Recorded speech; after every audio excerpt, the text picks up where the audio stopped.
반갑습니다. 저희 늦게 좀 인사드리게 돼서 인플루엔자는 비말로 옮기는 그런 병이거든요. 이제 인플루엔자는 옛날부터 사실 있어 왔었어요. 이제 1800년대 이때부터 있었다고 이제 되어 있지만 실제로 우리가 잘 알고 있는 건 1919년 이제 1918년 19년에 있었던 이제 스페인 독감 때 이제 젊은 사람들이 나가 떨어졌거든요. 근데 우리가 이제 왜 젊은 사람들이 문제가 되는 게 왜 문제가 될까요? 원래 인플루엔자라는 거는 아기들하고 노인들이 문제거든요.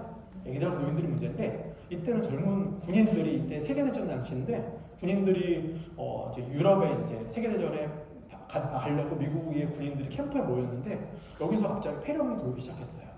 그래서 세균이 때문에 균 때문에 그런 줄 알았거든요. 그랬는데 보니까 뭔가 모양이 달라요. 근데 환자들이 젊은 사람들이 아프면 갑자기 픽픽 쓰러지는 거죠.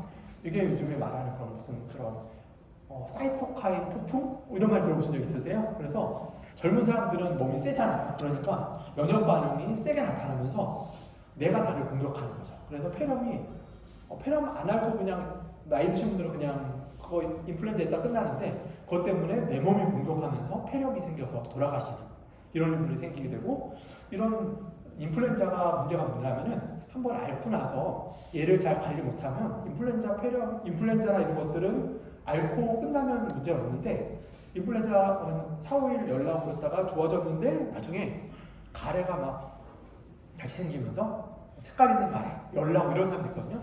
뒤에 이제 인플루엔자 후에 폐렴이 생기는 사람들이 있어요. 그때는 병원에 와서 꼭 엑스레이 찍어보고 이제 폐렴이 합병되지 않았는지 봐야 된다. 이런 것들이 이제 문제가 되고 있습니다.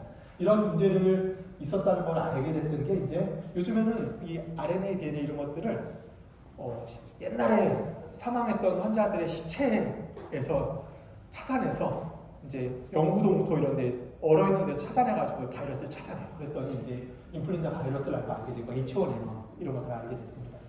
이게 이제 계속 바뀌는데 조금씩 바뀌는 게 매년마다 바뀌거든요. 그러면 우리가 이 예방접종을 어떻게 알 수 있을까요? 점친다.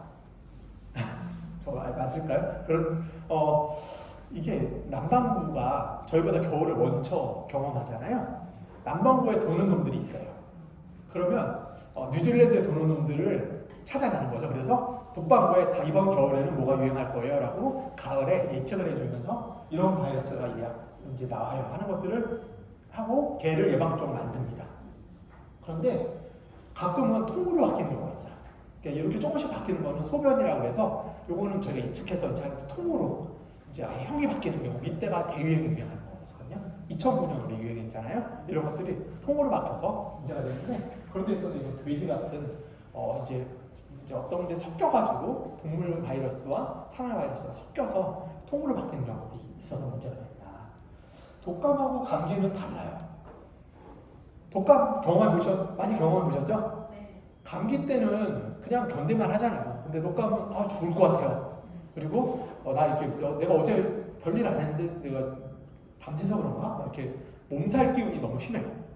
두통, 열, 쑤시고 아프고 두들겨 맞은 것 같아요. 이런 게 있으면서 깁치콩물 가래가 있으면 이제 독감을 썼는데 코로나도 그런 비슷한 증상이 있을 수 있어서 주의해야 되지만 코로나는 하기도 감염을 좀 더 일으킬 수 있는 그런 특징이 있는 거지만 최근 것들은 하기도보다는 상기도를 일으키기 때문에 별로 차이가 나지는 않는 그런 부분들이 있고요. 아까 우리 RSV라고 이제 호흡기 세포 융합 바이러스라는 거 말씀 주셨는데요. 이것도 예방접종이 있어요. 최근에 이제 미국이나 이런 데서 생긴대요. 왜냐하면 이게 노인에서 문제가 되거든요. 우리 이제 혹시 이제 내담자 중에 노인분들이 혹시 있으시거나 이런 분들이 갑자기 이제 천식 없었는데 쌕쌕거리고 그러시면은 이런 이제 호흡기 세포 융합 바이러스라는 거 문제 있으시고 얘가 사망률도 높고 입원율도 높기 때문에 조금 관심이 필요한 그런 바이러스라는 거. 이게 우리가 모니터링 계속 해가지고 어떤 게 유행한다는 거 되게 알고 이제 하는데 아까 이제 왜 예측한다고 그랬죠? 점친다고 그랬잖아요. 그래서 올해 것도 다 잡혔어요. 그런데 보면은 이제 유행하는 것들이 이거 이제 팬데믹 2009년에 유행했던 거 지금도 유행하고 있고요. 이거 말고 또 다른 종류, B형 이런 식으로 이제 모니터링하면서 뭐가 유행하는지를 알고 있고요. 거기에 대한 예방접종주가 이제 잡혀 있고요. 계란 세포배양 있거든요. 계란 알레르기 있어요? 이런 분들 세포배양주 맞으면 됩니다.